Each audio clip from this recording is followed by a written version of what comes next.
5. I turned to the sound, lowering my gaze to the floor.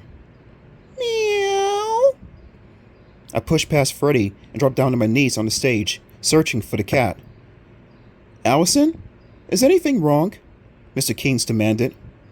He stood on the auditorium floor, his round head barely poked up over the stage floor.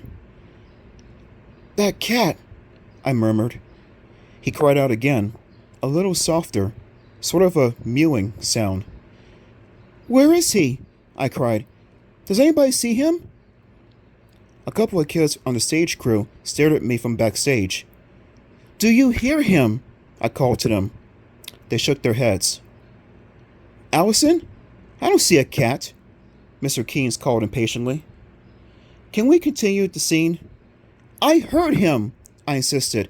Clear as day. I saw Freddy roll his eyes. Ryan hurried over to me. Are you sure you're okay? Yeah, fine, I replied. I heard a cat, that's all. Ryan studied me for a long moment. You had a really bad fall.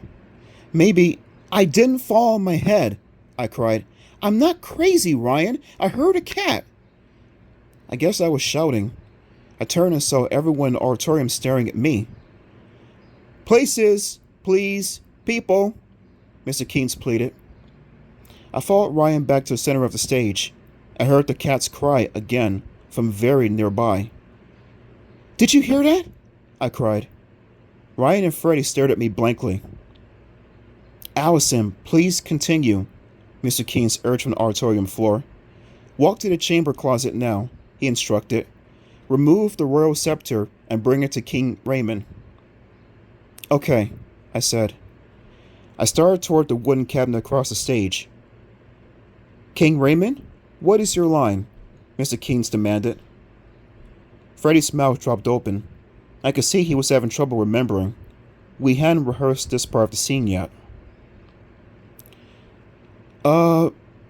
Princess Aurora, please bring out the royal scepter, he finally remembered.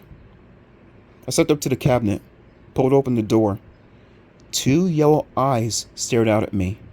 I heard a shrill, angry cry and saw 2 raised paws. Before I could move, the cat flew from the top shelf. He landed on my face.